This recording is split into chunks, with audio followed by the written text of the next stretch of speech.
Hello and welcome back. आज हम week 3 के science and take current affairs देखेंगे नवंबर के। जो मेन चीज़ें न्यूज़ में रही हैं वो है तेजस एयरक्राफ्ट का क्रैश दुबई में, इंडिया का अपना जीन एडिटिंग टूल, इंडिया का anti microbial resistance plan 2.0, India की रिगार्डिंग वर्ल्ड टीबी रिपोर्ट जिसमें इंडिया टॉप पे है टीबी के केसेस में, इंडिया का Yuva AI programme for youths and some other tech related newses. ये जो न्यूज़ ली गई हैं ये द हिंदू और इंडियन एक्सप्रेस से हैं सारी की सारी, और आपके एग्ज़ाम के लिए बहुत ही ज़्यादा रेलिवेंट है। तो चलिए ये सारी न्यूज़ को एक एक से देखते हैं और एंड में हम इन पे बेस्ड कुछ प्रीलिम्स के क्वेश्चन, प्रैक्टिस क्वेश्चन देखेंगे जिससे कि आपको समझ में आए कि एग्ज़ाम में किस तरह के सवाल पूछे जाते हैं।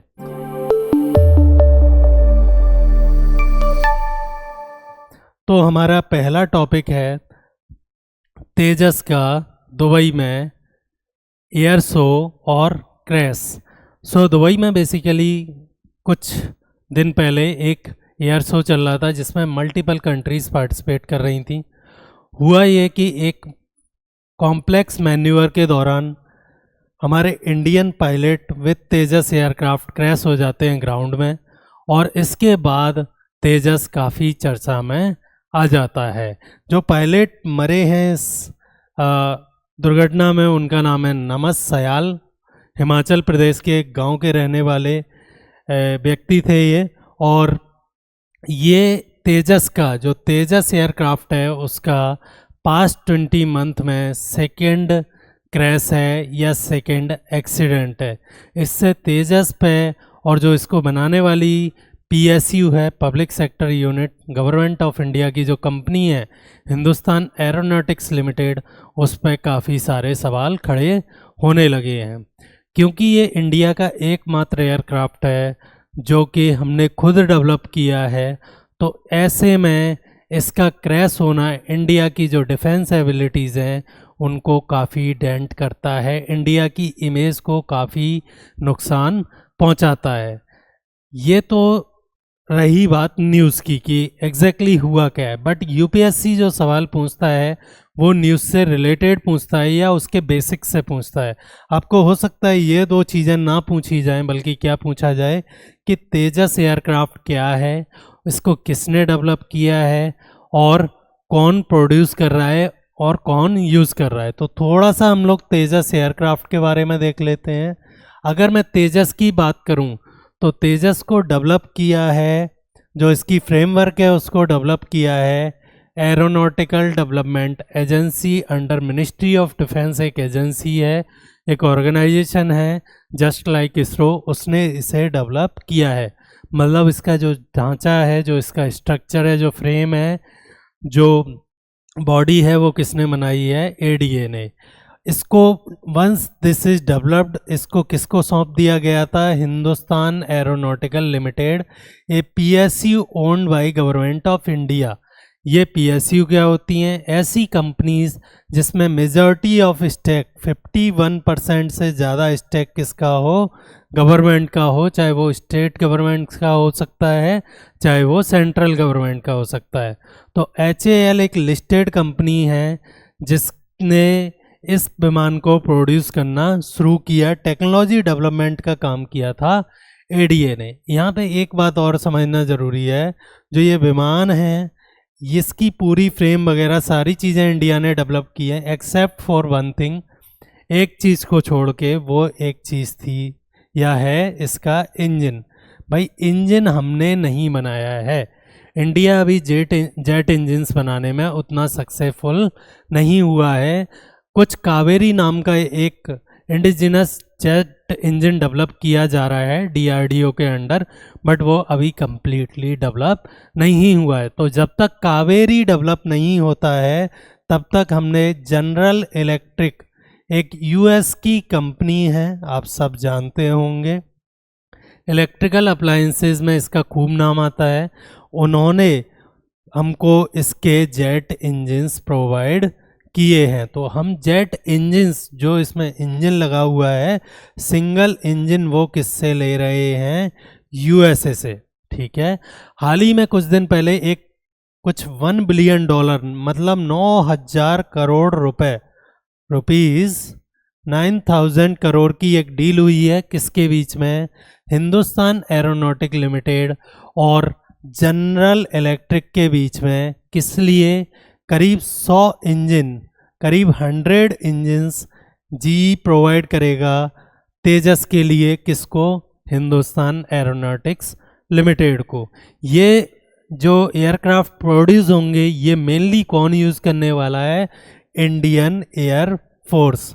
2016 में ये एयरक्राफ्ट पहली बार इंडियन एयर फोर्स ने यूज़ किया है और उसके बाद ये कंटिन्यूसली यूज़ कर रहा है। तो कुछ 100 या एग्जैक्टली 113 एयरक्राफ्ट हैं, तो कुछ 100 और एयरक्राफ्ट कहाँ इंडक्ट होने वाले हैं 2028-29 तक इंडियन एयरफोर्स में। उसका कुछ ही दिन पहले ये न्यूज़ रही थी। और थोड़ा तेजस के बारे में जानते हैं जहाँ से क्वेश्चन आ सकते हैं। तो ये कैसा एयरक्राफ्ट है? एक सिंगल इंजन, जो जिसका इंजन हम कहाँ से परचेज कर रहे हैं? General electric of USA. Tejas is indigenously developed, हमने डेवलप किया है। मल्टी रोल मतलब कई तरह की लड़ाइयों में हम इसे यूज़ कर सकते हैं। 4.5 जनरेशन तो एयरक्राफ्ट की जनरेशन है। जब पहले एयरक्राफ्ट बने थे तो वो फर्स्ट जनरेशन के थे वर्ल्ड में, फिर second generation I. Like this अभी 5th और 6th एयरक्राफ्ट के जनरेशन पे हम पहुंच गए हैं, वर्ल्ड पहुंच गया है इंडिया ने। इंडिया का जो तेजस है वो कहाँ पे है? करीब करीब 4 और 5 के बीच में है। वो अभी 5th जनरेशन की टेक को यूज़ नहीं करता है, but it is better than 4th generation technology. तो इसकी जो टेक्नोलॉजी है या जनरेशन है वो कौन सा है? 4.5 है। प्लीज़ ये याद रखेंगे, एग्जाम के लिए इम्पोर्टेंट है, पहले पूछा भी जा चुका है। और उसके बाद क्या क्या और खासियत है इसमें? ये सुपरसोनिक है, मतलब कि ये साउंड की स्पीड से ज़्यादा तेज़ी से चलता है। सोनिक का मतलब होता है कोई भी चीज़ जो कि साउंड की स्पीड के बराबर चल सके। सब सोनिक होता है जो कि साउंड की स्पीड से कम हो, जैसे हम लोग पैदल चलते हैं या एक गाड़ी चलती है, जनरल कार, बाइक, वो सब कैसे हैं? सब सोनिक। सुपरसोनिक वो चीज़ें होती हैं जो साउंड की स्पीड से ज़्यादा चल सकती हों, तेज़ भाग सकती हों। तो ये कैसा एयरक्राफ्ट है? सुपरसोनिक है। इसीलिए ये किस जनरेशन में काउंट किया जाता है? 4.5th generation of aircraft. Generally जो ये इसका प्रोडक्शन है, जो फाइटर एयरक्राफ्ट का प्रोडक्शन है, वो सिंगल सीट के साथ किया जाता है, मतलब सिंगल पायलट ही बैठेगा इसमें, 2 पायलट नहीं बैठ सकते। बट कुछ कुछ ट्रेनिंग एयरक्राफ्ट LCA तेजस के कुछ कुछ वेरिएंट ऐसे भी हैं जो कि ट्रेनिंग के लिए बनाए गए हैं और उनमें 2 सीट हैं। एक पे पायलट जो ट्रेनी है वो बैठेगा, एक पे जो टीचर है या जो गाइड है, मेंटर है, वो बैठेगा। आपको कुछ ये बातें याद रखनी है। दुबई में जो तेजस का वेरिएंट क्रैश हुआ है वो है तेजस मार्क 1। अब ये वेरिएंट्स क्या हैं? वेरिएंट्स हैं बेसिकली, हमने मान लो पहली बार तेजस को बनाना शुरू किया तो हमने उसे नाम दे दिया तेजस मार्क 1। फिर हमने इसमें थोड़े डेवलपमेंट किए तो हमने इसे नाम दे दिया मार्क 1A, मतलब इसमें इम्प्रूवमेंट हुए। फिर हम और कुछ डेवलप करना चाह रहे हैं तो उसको मार्क 2। बेसिकली हमने जो जनरेशन है हमारे तेजस का जो डेवलपमेंट है उसकी स्टेजेस को हमने मार्क 1, मार्क 2, मार्क 3 के नाम से ऐसे क्लासिफाई कर दिया है। तो जो अभी क्रैश हुआ है वो कौन सा था? First generation. तेजस की इटसेल्फ की फर्स्ट जनरेशन है, जबकि ओवरऑल तेजस किस जनरेशन का एयरक्राफ्ट है? 4.5 जनरेशन का। ये बातें बिल्कुल याद रखनी है। तेजस मार्क 1A डेवलप कर रही है ADO और HAL मिलके, और वो काफ़ी इम्प्रूवमेंट है उसमें। किसके कंपैरिजन में? मार्क 1K में कंपैरिजन में मार्क 1A में काफ़ी इम्प्रूवमेंट है। और जो मार्क 2 एयरक्राफ्ट है तेजस, वो बेसिकली मीडियम कॉम्बैट एयरक्राफ्ट है। अभी तक हम तेजस को LCA बोल रहे हैं। लाइट कैसा है? लाइट है, छोटा है, अमेरिका या रशियन एयरक्राफ्ट से ज़्यादा कॉम्पीट नहीं कर सकता है, उतना पेलोड नहीं ले जा सकता है, बॉम्ब कैरी करने की कैपेसिटी कम है। बट जो मीडियम, जो तेजस की सेकेंड जनरेशन है वो कैसा है? मीडियम कॉम्बैट एयरक्राफ्ट है, जो कि ज़्यादा पेलोड या ज़्यादा बॉम्ब ले जाने की क्षमता रखता है। ये बातें आपको तेजस के बारे में याद रखनी है। अब अगर हम इसके सिग्निफिकेंस पे आ जाएं तो इंडिया वर्ल्ड में ना सिर्फ ये पोर्ट्रे कर रहा है कि हम अपने जो डिफेंस सेक्टर है उसको तो चला ही सकते हैं, बल्कि ये भी पोर्ट्रे करना चाह रहा है कि हम इतने कैपेबल हैं कि कुछ कुछ डिफेंस इक्विपमेंट को हम बेच सकते हैं। फॉर एग्जांपल आपने ब्रह्मोस का नाम सुना होगा, एक मिसाइल, एक सुपरसोनिक मिसाइल, क्रूज मिसाइल, जिसको हम एक्सपोर्ट करने की सोच रहे हैं फिलीपींस वगैरह को। वैसे ही हम तेजस को एक्सपोर्ट करने की सोच रहे हैं। तो इंडिया ना सिर्फ इस बात पे इंडिया ना सिर्फ ये बात बोल रहा है कि हम आत्मनिर्भर हैं, सेल्फ रिलायंट हैं, बल्कि ये भी पोर्ट्रे कर रहा है कि हम डिफेंस में एक्सपोर्ट करना चाहते हैं। इसीलिए इंडिया ने दुबई एयर शो में पार्टिसिपेट किया था अपनी कैपेबिलिटीज़ को शो करने के लिए। तो ये हमारे इसका कुछ सिग्निफिकेंस है जो कि आपको मेंस में भी काम आ सकता है और आपको इन जनरल अपनी नॉलेज इंप्रूव करने में भी काम आएगा। ये जो पॉइंट्स है सारे प्रीलिम्स के आपके काम के हैं। अब जो जिस तरह के क्वेश्चन में स्टेटमेंट आ जाते हैं वो कुछ इस तरह के हैं। अभी हम नीचे क्वेश्चन करेंगे, बट स्टेटमेंट कैसे आपको परेशान कर सकता है वो देख लीजिए। वो हो सकता है एग्जामिनर बोल दे Tejas is a multi engine aircraft, कि तेजस में कितने इंजन लगे हैं, एक से ज़्यादा इंजन लगा हुआ है। ये बात हमें पता है गलत है। इट्स ए सबसोनिक एयरक्राफ्ट, ये भी बात गलत है। ये जो सोनिक स्पीड है या साउंड की स्पीड है उससे ज़्यादा तेज़ी से चलता है। इट्स डेवलप्ड बाय HAL, ये बात भी गलत है क्योंकि it's not developed by HAL, it's developed by aeronautical development agency under government of India. तो ये बातें आपको कुछ कुछ एग्जाम के लिए याद रखनी है और इसके बियॉन्ड मुझे नहीं लगता है कि कोई स्टेटमेंट पूछा जाएगा। चलिए तो नेक्स्ट टॉपिक पे आ जाते हैं। एक और चीज़ बड़ी इंटरेस्टिंग न्यूज़ में रही है, उसका नाम है TNBP जीन एडिटिंग टेक्नोलॉजी। बात करते हैं क्या है ये टेक्नोलॉजी, बट पहले ये देखते हैं कि न्यूज़ क्या है। तो Indian council of agricultural research ने एक अपना ही जीन एडिटिंग टूल बना लिया है जिसका नाम है TNPV। Indian council of agricultural research की अगर मैं बात करूं तो ये एक ऑर्गेनाइजेशन है अंडर मिनिस्ट्री ऑफ एग्रीकल्चर जो कि एग्रीकल्चर में रिसर्च और एजुकेशन को प्रमोट करता है। फॉर एग्जांपल आपने जेनेटिकली इंजीनियर्ड या जेनेटिकली मॉडिफाइड क्रॉप्स के नाम सुने होंगे, rice, cotton, brinjal, like that. ठीक है, तो ये एक जीन एडिटिंग टूल है जो कि हमारे खुद के ऑर्गेनाइजेशंस ने डेवलप किया है। जैसे तेजस डेवलप किया था वैसे ही ये किया है। तो पहले ये देखते हैं कि जीन एडिटिंग टेक्नोलॉजी होती क्या है या फिर जीन को कैसे मॉडिफाई किया जा सकता है। जीन एडिटिंग या जीनोम एडिटिंग या मॉडिफिकेशन उन सारी टेक्नोलॉजीज़ को कह दिया जाता है जो कि किसी भी ऑर्गेनिज्म के DNA को ऐड कर सकता है, उसमें रिमूव कर सकता है और चेंज कर सकता है। आपका जो DNA है किसी भी ऑर्गेनिज्म का, चाहे वो क्रॉप हो, चाहे प्लांट हो, चाहे एनिमल हो, उसके DNA को काट के एक जगह से हटा सकता है, उसकी जगह दूसरा इंसर्ट कर सकता है, या फिर बेसिकली इसी में से कुछ पार्ट लेके यहाँ इंसर्ट कर सकता है। ऐसी सारी टेक्नोलॉजीज़ को हम किसके अंडर क्लासिफाई कर देते हैं? जीनोम एडिटिंग मॉडिफिकेशन या जीनोम एडिटिंग टेक्नोलॉजीज़ के अंदर या जेनेटिक इंजीनियरिंग के अंडर क्लासिफाई कर देते हैं। तो एग्जैक्टली करते क्या हैं?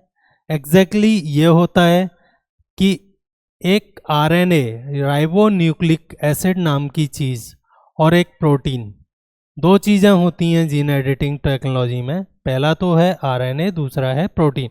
RNA मार्कर की तरह काम करता है कि कट कहाँ से कहाँ तक लगाना है। मान लो आप किसी DNA को बदलना चाह रहे हो तो RNA ये मार्क करता है कि कट कहाँ से कहाँ तक लगाना है।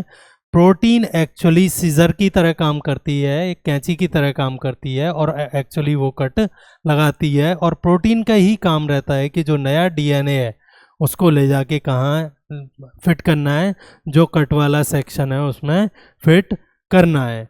अगर मैं ये आप सोच रहे होंगे कि फिर ये चल क्या रहा है, एग्जैक्टली DNA क्या होता है, तो DNA आपका जेनेटिक मटेरियल है जिसकी वजह से आप अपने माता पिता की जैसे दिखते हो, या भाई बहन के जैसे दिखते हो, या दादा दादी की जैसे दिखते हो। एक इंडियन लड़का या लड़की अपने माँ बाप की तरह दिखेगा, ना कि ट्रम्प की तरह दिखेगा। ये सारी चीज़ें आपके कैरेक्टरिस्टिक, आपकी पर्सनालिटी, आप ह्यूमन हो, आप प्लांट नहीं हो, ये सारी चीज़ें कौन डिसाइड कर रहा है?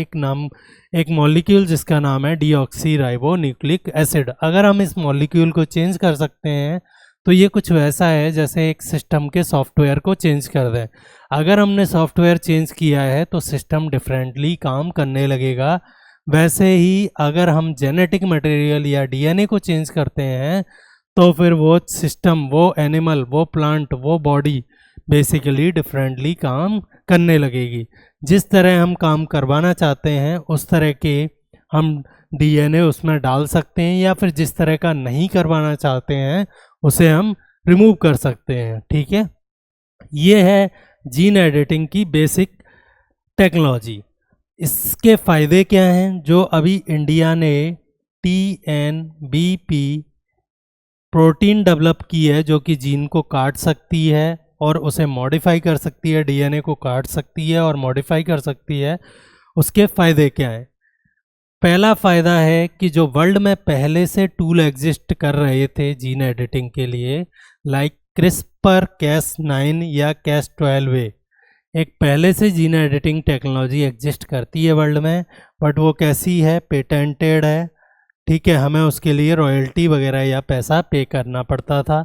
तो क्योंकि ये इंडिया की है तो अब ये सारी चीज़ें पैसा पे करने की वजह से जो क्रॉप्स बनती थी, जेनेटिकली मॉडिफाइड क्रॉप्स बनती थी, वो कैसी होती थी?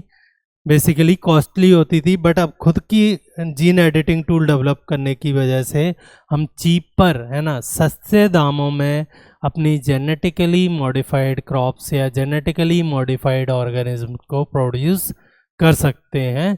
और ये हमारे जो ड्रॉट रेजिस्टेंट क्रॉप्स हैं, फूड सिक्योरिटी है, उन सब में काफ़ी काम की चीज़ है। थोड़ा सा ICAR के बारे में देख लेते हैं। मैंने आपको शुरू में ही बताया, Indian council of agricultural resource एक ऑर्गेनाइजेशन है under ministry of agriculture, government of India, जो कि किसको प्रमोट करता है? एग्रीकल्चरल रिसर्च एंड ट्रेनिंग और एजुकेशन। ठीक है, ये आपको ICAR के बारे में थोड़ा सा याद रखना है। और ICAR ने जो मेन चीज़ें प्रोड्यूस की हैं क्रिस्पर Cas9 और इन सब की मदद से, अभी तक हम किसको यूज़ कर रहे थे? फॉरेन टेक्नोलॉजी को। तो उनमें कुछ नाम हैं, genetically engineered Samba Mussoorie rice. ठीक है, 2-3 वैरायटी हैं राइस की जो कि ICAR ने प्रोड्यूस किया। अपार्ट फ्रॉम ब्रिंजल, मस्टर्ड, इन पे क्या है अभी प्रैक्टिकल या फिर एक्सपेरिमेंटेशन चल रहा है।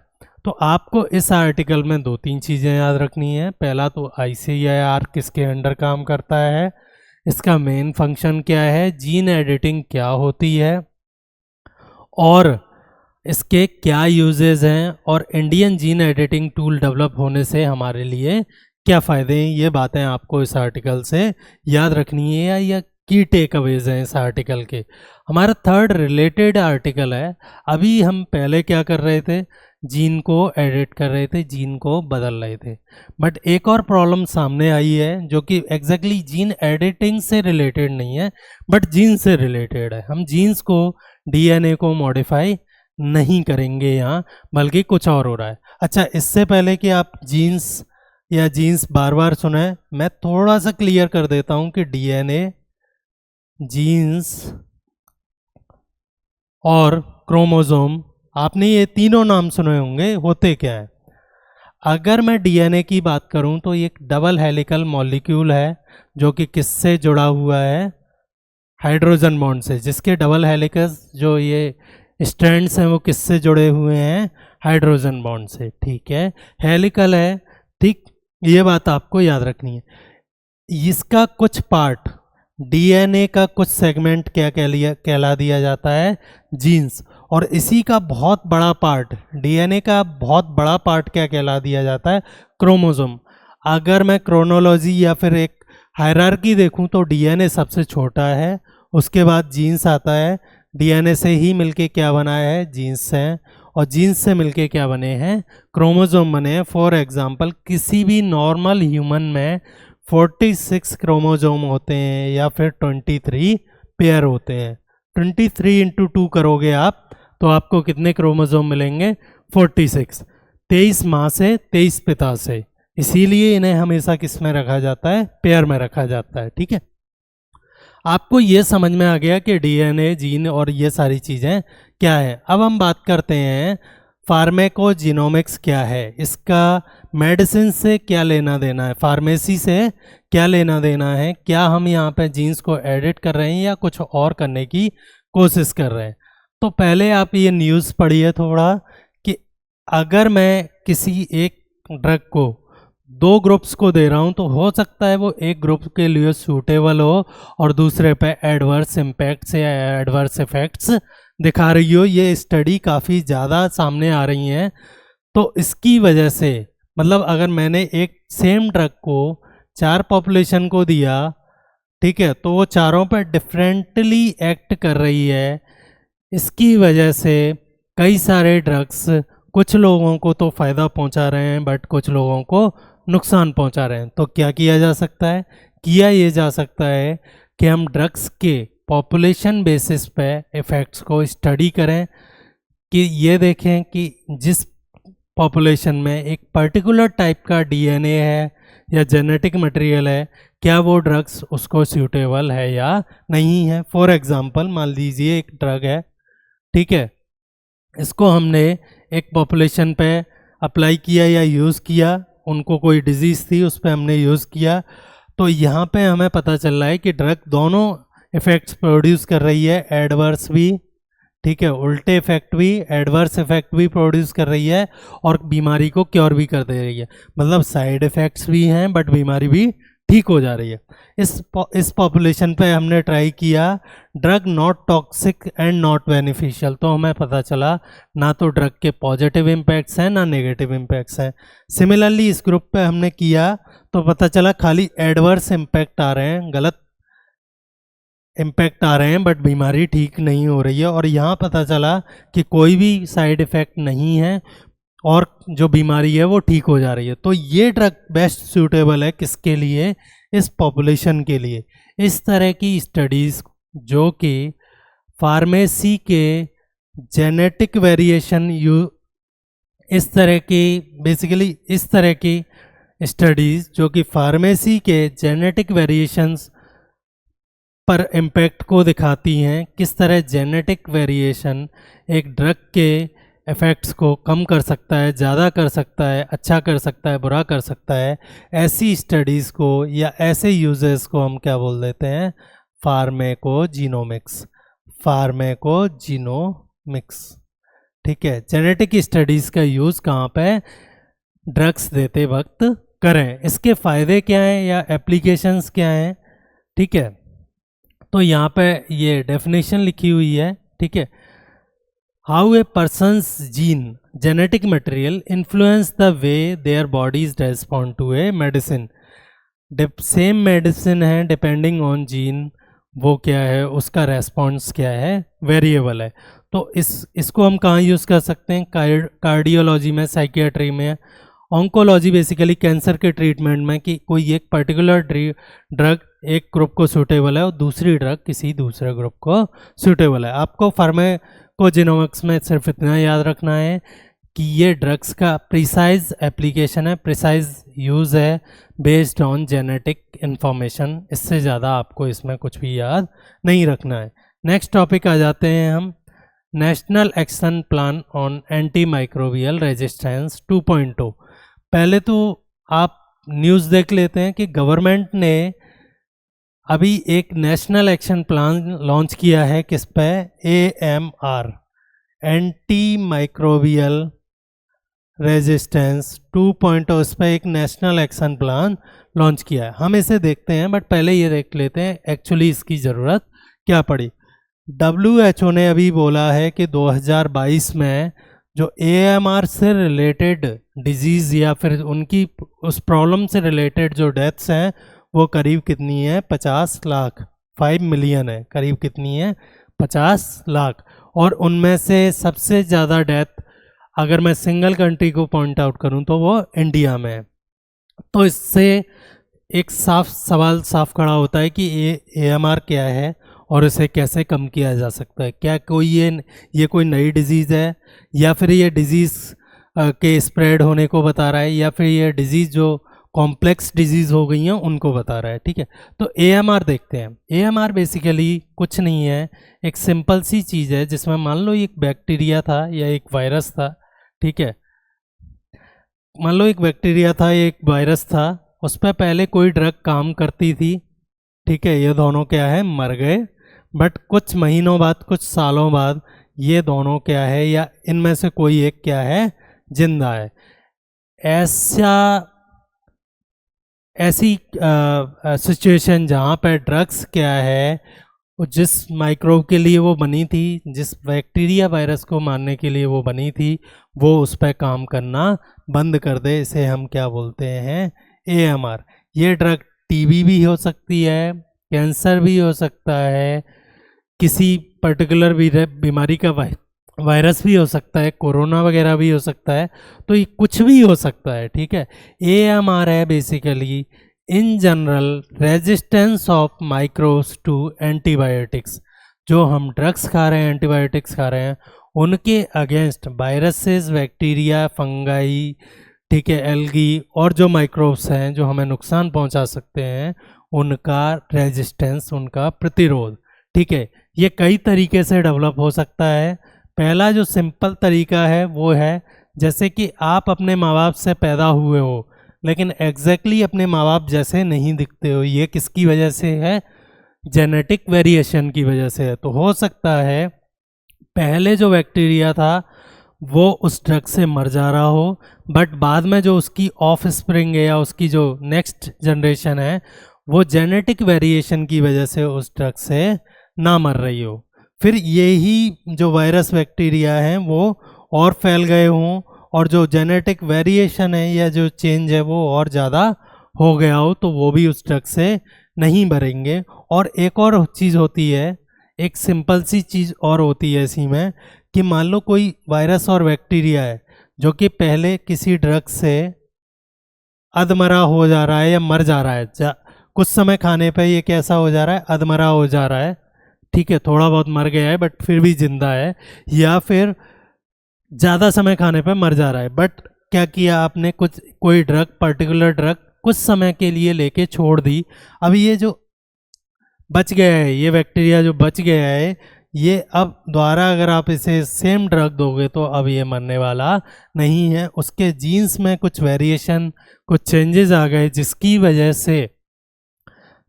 वजह से वो सेम ड्रग अब इस पे काम नहीं कर रही।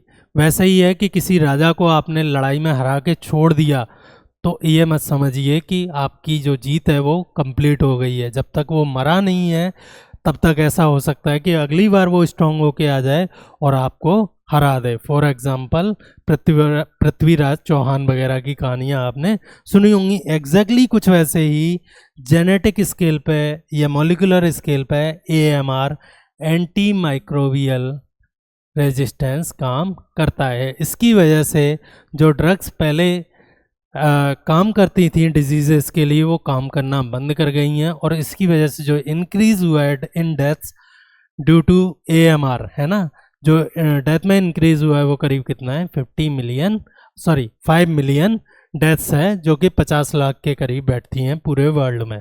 ठीक, तो अब इसमें गवर्नमेंट क्या करना चाह रही है, ये तो हमने समझ लिया कि भाई चलो ठीक है ये हो रहा है, तो गवर्नमेंट ऐसा क्या कर देगी जिससे ये ठीक हो सकता है।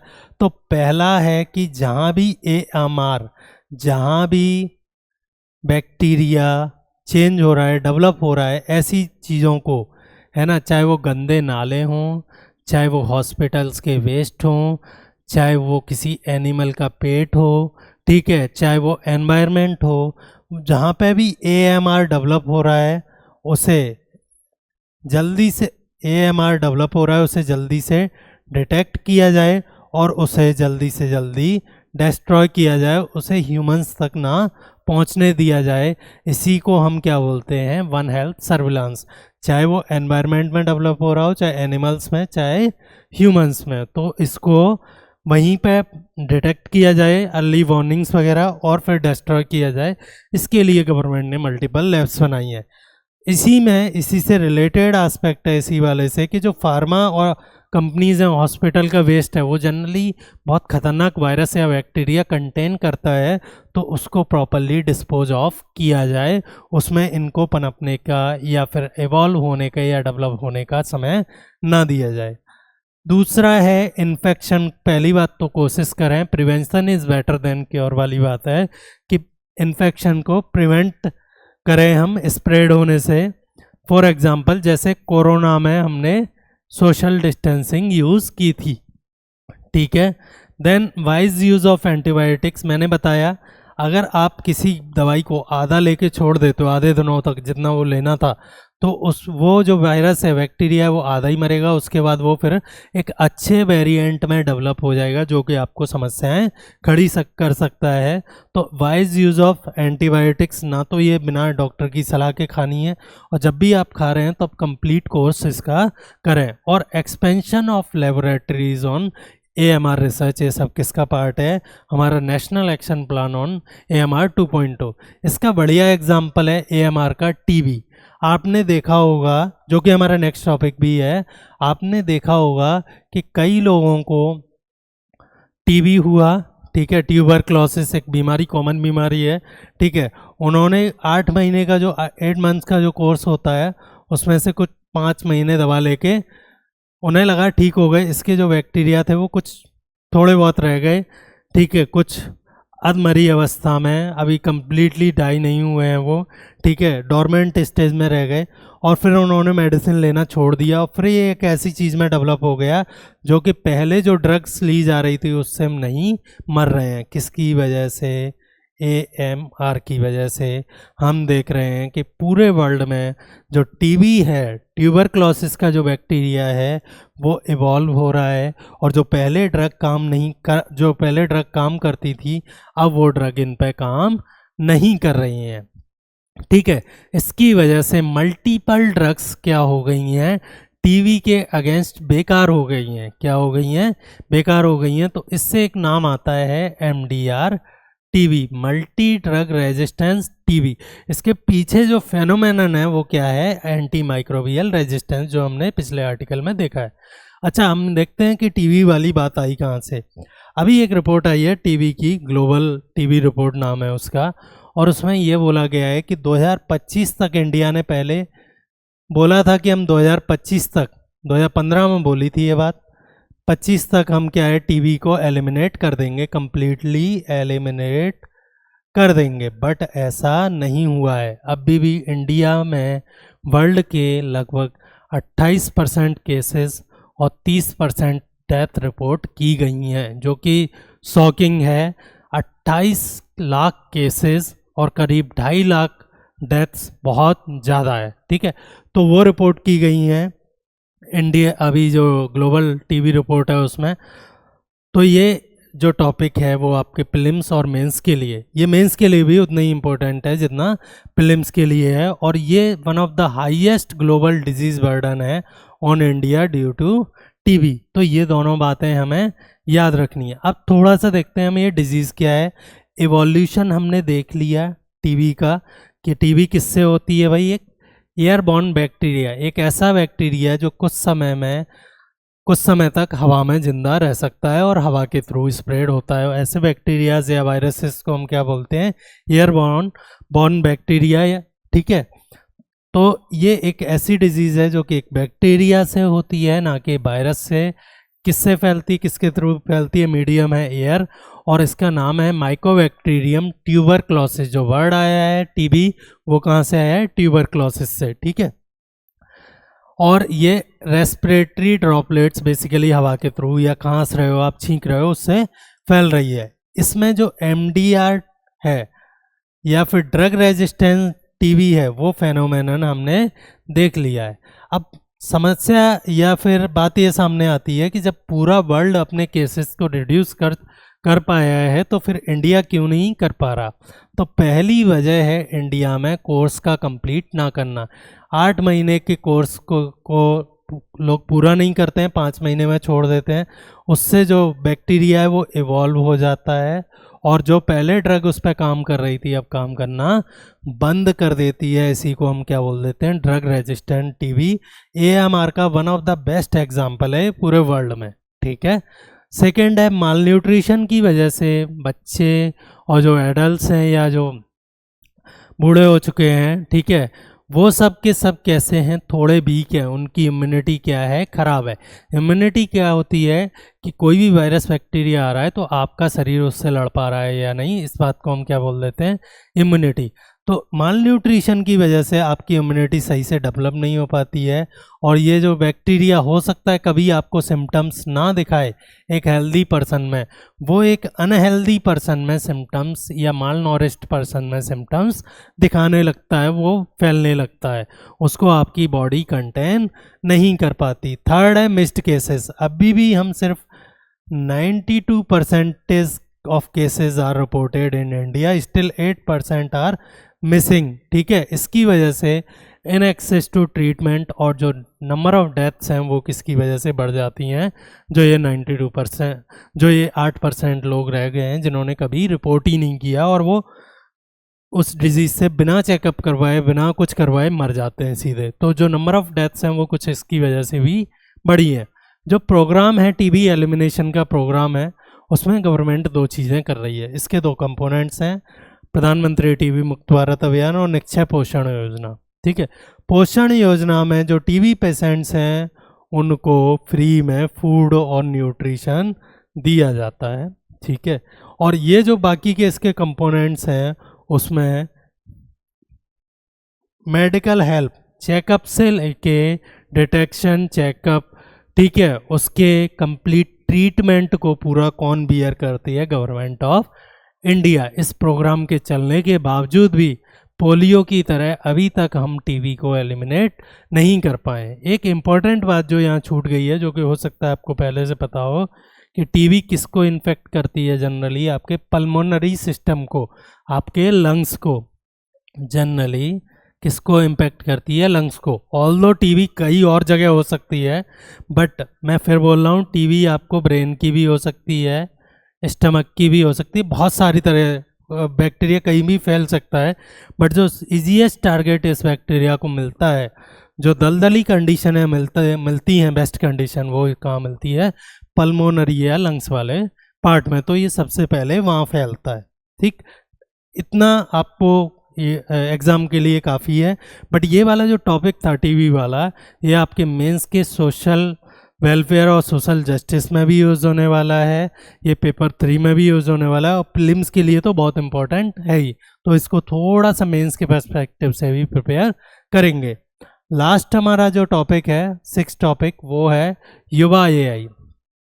युवा एआई फॉर ऑल, नाम से ही पता चल रहा होगा किसको टारगेट कर रहे हैं, यूथ को, ठीक है, और सारों को टारगेट कर रहे हैं, सारे लगभग सारे यूथ को टारगेट। तो एग्जैक्टली है क्या, गवर्नमेंट ने एक छोटा सा प्रोग्राम लॉन्च किया है जिसमें ये सिखाएंगे कि एआई को हम लर्निंग,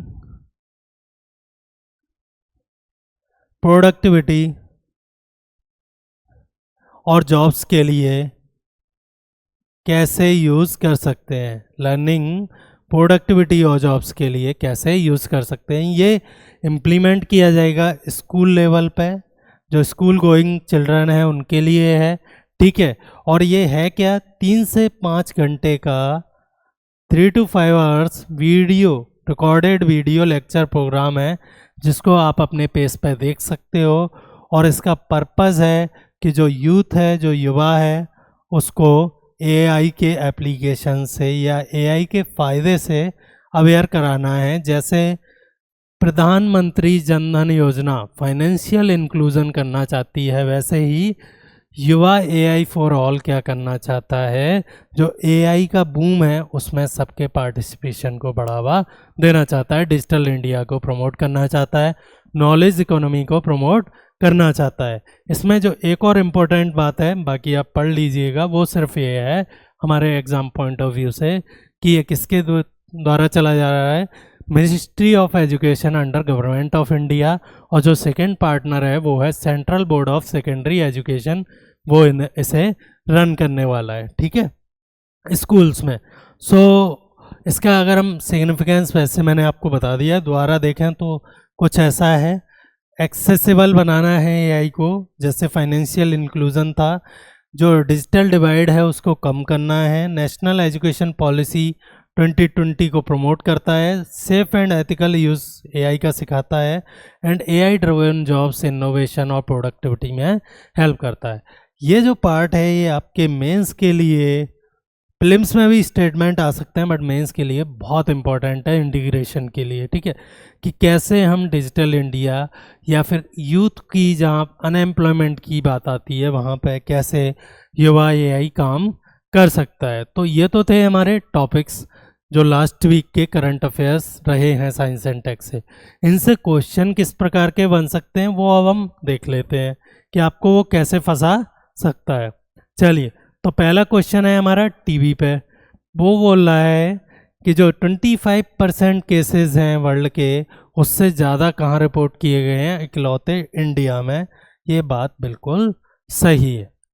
नेक्स्ट है कि जो ड्रग रेजिस्टेंस टीवी है इज डिक्लाइनिंग, क्या ये बात सही है? ये बात गलत है, इट्स इंक्रीजिंग, ठीक है, और इसकी वजह से डेथ्स भी बढ़ रही हैं, ठीक है। थर्ड है TV is caused by A virus, RNA based अभी भूल जाओ आप, बट क्या ये वायरस के थ्रू होता है? नहीं, ये एक बैक्टीरिया के थ्रू होता है।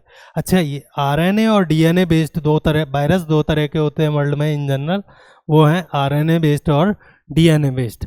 तो क्योंकि टीबी बैक्टीरिया से होता है तो ये बात ही नहीं उठती है, तो ये स्टेटमेंट गलत हो जाता है। टीबी किससे होती है? बैक्टीरिया से, ना कि वायरस से। बैक्टीरिया का नाम है माइकोबैक्टीरियम ट्यूबरक्लोसिस। चलिए सेकंड क्वेश्चन पे आते हैं। इसने बात की है एंटी माइक्रोबियल रेजिस्टेंस क्या है। आपको पता है किसी भी वायरस की, किसी भी बैक्टीरिया की, किसी भी माइक्रोब की जो ड्रग को रेजिस्टेंस करने की, उसको प्रतिरोध करने की, उसको टक्कर देने की जो क्षमता है, उसे हम क्या बोल देते हैं? एएमआर बोल देते हैं। चलिए, तो क्या AMR is the ability of microbes to resist medicine, definition दी हुई है, सही स्टेटमेंट है। It mainly depends on large scales change in somatic cell structure. तो पहली बात हम ये समझेंगे कि जो एएमआर है वो किसके बेसिस पे है, डीएनए या आरएनए। उसका डीएनए, उसका जेनेटिक मटेरियल क्या हो गया है? चेंज हो गया है, ठीक है। इसी जेनेटिक मटेरियल के चेंज होने की वजह से हम अच्छी क्रॉप्स को भी उगा पा रहे थे, और इसी के चेंज होने की वजह से, वायरसेस और बैक्टीरिया में चेंज होने की वजह से हम बड़ी बीमारियों का सामना भी कर रहे हैं, ठीक है। जो हम अच्छी क्रॉप्स उगाने की कोशिश कर रहे हैं वो हम बेसिकली एंथ्रोपोजेनिकली कर रहे हैं, ह्यूमनली कर रहे हैं, ठीक है, आर्टिफिशियल है। बट यहाँ पे माइक्रोब्स का जो रेजिस्टेंस उत्पन्न हो रहा है या ड्रग्स को झेलने की क्षमता जो बढ़ रही है वो कैसी है? नेचुरल है, अपने आप डेवलप हो रही है हमारी गलतियों की वजह से। ये दो बातें याद रखनी है। तो एक माइक्रोब का डीएनए बदल जाता है, उसकी वजह से क्या चेंज हो जाता है? उसका रेजिस्टेंस बढ़ भी सकता है, कम भी हो सकता है। जिनका बढ़ जाएगा वो सर्वाइव कर जाएंगे, ठीक है। तो ये इसका रेजिस्टेंस किसकी वजह से चेंज हो रहा है? डीएनए स्लैश आरएनए, जिस तरह का भी वायरस, बैक्टीरिया या जो फंगाई वगैरह है वो, ठीक है, ना कि किसी सेल के स्ट्रक्चर से इसका कोई लेना देना नहीं है। इस सब को भूल जाओ आप, ये सब आपको फंसाने के लिए दिया हुआ है। बेसिकली एएमआर का सेल स्ट्रक्चर से कोई भी लेना देना नहीं है, बल्कि किससे है? सेल में अंदर पड़े हुए डीएनए के स्ट्रक्चर से, ठीक है। The increased resistance is often a result of very low use of antibiotics. ये बोल रहा है कि दुनिया में एंटीबायोटिक्स कम खाई जा रही हैं, ठीक है, ओवर द काउंटर ड्रग्स का यूज़ नहीं किया जा रहा है, इसलिए माइक्रोबियल रेजिस्टेंस बढ़ रहा है। ये बात गलत है, उल्टा है। हम ओवर द काउंटर ड्रग्स खाते हैं, जो बैक्टीरिया किसी ड्रग से नहीं मरने वाला था उसको खा लिया, अब वो उससे तो कभी मरेगा नहीं, और एक लेसन सीख लिया कि इस तरह का कुछ और भी आता है उस ड्रग जैसा, तो उसको भी वो रेजिस्ट कर सकता है। तो AMR is increasing because of over use of antibiotic, ये बात आपको याद रखनी है। तो ये स्टेटमेंट भी गलत है, आंसर आप देख लीजिएगा। ठीक, इस तरह के सवाल आपको प्रीलिम्स में मिलेंगे यूपीएससी में। ठीक है, नेक्स्ट क्वेश्चन है हमारा TNBP। क्वेश्चन ऐसे भी आ सकता है कि ये क्या है, और ऑप्शन कुछ इस तरह हो सकते हैं, जीन एडिटिंग की टेक्नोलॉजी है, या फिर ये सारी चीज़ें। तो हमें पता है जीन एडिटिंग की टेक्नोलॉजी है। या फिर क्वेश्चन ऐसे भी आ सकता है कि TNPV is a protein, is a amino acid. हालांकि सारी प्रोटीन्स लगभग अमीनो एसिड्स के डेरिवेशन होते हैं, बट एग्जैक्टली सेम नहीं होते हैं। Is a DNA, is a RNA। तो मैंने बताया था कि जीन एडिटिंग में दो चीज़ें यूज़ होती हैं, RNA और प्रोटीन। RNA बताता है कट कहाँ से कहाँ तक लगाना है, और प्रोटीन एक्चुअली कट लगाती है। तो जो ये TNPV है ये बेसिकली एक प्रोटीन है, ये बात आपको याद रखनी है। चलिए नेक्स्ट क्वेश्चन है हमारा, व्हाट इज़ फार्माजीनोमिक्स। फार्माजीनोमिक्स हमें ये बताता है कि जीन की अगर हम स्टडी कर लें, DNA की अगर हम स्टडी कर लें, तो हमें फार्माजीनोमिक्स से बताता है कि कौन सी ड्रग्स किस पॉपुलेशन पे या किस जीन पे बेस्ट सूटेबल है। यहाँ पे हम जीन को एडिट या चेंज नहीं कर रहे हैं, तो एडिटिंग जीन गलत है। Using active pharmaceutical ingredients to remove bad genes, वो बोल रहा है कि DNA में से आप गलत हिस्से, खराब हिस्से को निकाल रहे हो, ये बात भी गलत है। Using genetic information to guide drug doses, किस तरह के जीन आप पजेस करते हो उस हिसाब से आपको ड्रग दी जाएगी, यही क्या है, फार्माजीनोमिक्स है। और फोर्थ है drugs that alter A persons genetic makeup, basically फिर से वो DNA को चेंज करने की बात कर रहा है, तो ये बात भी गलत है। हमारा लास्ट क्वेश्चन है आज का तेजस के बारे में। वन ऑफ द फेवरेट है ये टॉपिक भी, डिफेंस सेक्टर भी यूपीएससी का, और इस तरह के क्वेश्चन भी। तो क्वेश्चन देख लेते हैं हम क्या है। क्वेश्चन में 4 स्टेटमेंट हैं LCA तेजस के बारे में। पहला बोल रहा है it is developed by HAL, ये बात गलत है। किसने डेवलप किया है, ADA ने। सेकेंड स्टेटमेंट बोला it is produced by ADA, ये बात भी गलत है। ये प्रोड्यूस कौन कर रहा है, HAL। ये दोनों इंटरचेंज हो रखे हैं, ये यूपीएससी का काम है ट्रिक करने का। ठीक है, it is a 5th generation multi role fighter jet aircraft. मैंने बात की थी, ये 5th जनरेशन नहीं है।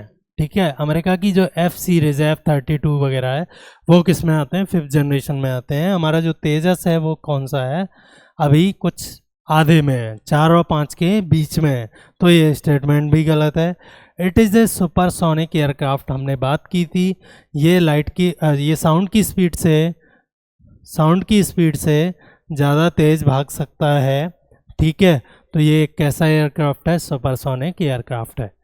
अगर आपको चीज़ें समझ में आ रही हैं, ठीक है, साइंस एंड टेक की, जिस तरह से हम सिंपली चीज़ों को टैकल कर रहे हैं, तो आप बेसिकली इन वीडियोस को देखते रहिए। आपकी जो भय है, जो फियर है, वो ख़त्म हो जाएगा, और आपको ये ना सिर्फ प्रीलिम्स में हेल्प करेगा, बट मेंस में भी काफ़ी बड़ा पोर्शन साइंस एंड टेक का आता है। तो प्लीज़ देखते रहिए और अच्छे से चीज़ों को रिवाइज करते रहिए। Thank you.